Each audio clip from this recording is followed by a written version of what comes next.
শিবনিবাস পঞ্চায়েতের মধুপুর গ্রামে সজলধার প্রকল্পের উদ্বোধনকে কেন্দ্র করে তৃণমূল বিজেপির কাজিয়া তুঙ্গে উঠল। জানা গেছে, কৃষ্ণগঞ্জ ব্লকের শিবনিবাস পঞ্চায়েতের মধুপুর গ্রামে কয়েক হাজার মানুষের বাস। আদিবাসী অধ্যুষিত এই গ্রামে জলের সমস্যা রয়েছে। আগে এই পঞ্চায়েতে ক্ষমতায় ছিল সিপিএম ও তৃণমূল কংগ্রেস। এবার শিবনিবাস গ্রাম পঞ্চায়েতে জয়লাভ করেছে বিজেপি। মধুপুর গ্রাম থেকে প্রধান নির্বাচিত হয়েছেন বিজেডি সর্দার। এদিন তিনি সজলধারা উদ্বোধন করেন। অনুষ্ঠানে উপস্থিত ছিলেন শিবনিবাস গ্রাম পঞ্চায়েতের আধিকারিক সহ গ্রাম পঞ্চায়েতের একাধিক সদস্যরা। এই সজলধারা প্রকল্পের উদ্বোধন পর গ্রামের 9,10,000 টাকা উন্নয়ন নিয়ে বিজেপি প্রধান বিজেডি সর্দার এদিন ক্ষোভ উগড়ে দেন।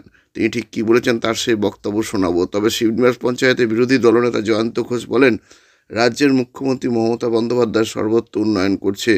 এর আগে আমরা এখানে জলের কল বসিয়েছিলাম, তাতে মানুষ জল পেয়েছে, কিন্তু এখন সজলধারার প্রকল্প হলো।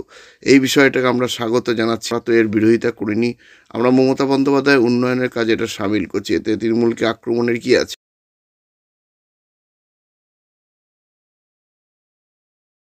আমরা আমাদের মধুপুর গ্রামে আপনারা তো দেখেছেন যে রাস্তাঘাটের কি অবস্থা।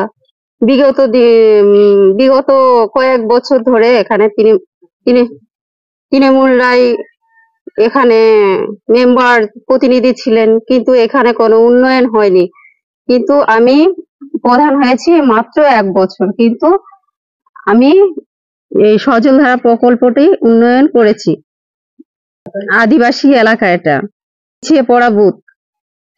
এখানে জনসাধারণের কথা ভেবে এই সজলধারা প্রকল্পটা চালু করা হয়েছে। আমাদের এই মধুপুর এলাকায় পিছিয়ে পড়া বুথ, রাস্তাঘাটের কি অবস্থা, আমরা এর থেকে ভালো উন্নয়ন যাতে করতে পারি, এরপরে আমরা চেষ্টা করব।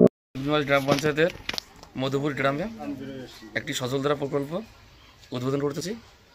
এটা 9,10,000 টাকা প্রকল্প ব্যয়।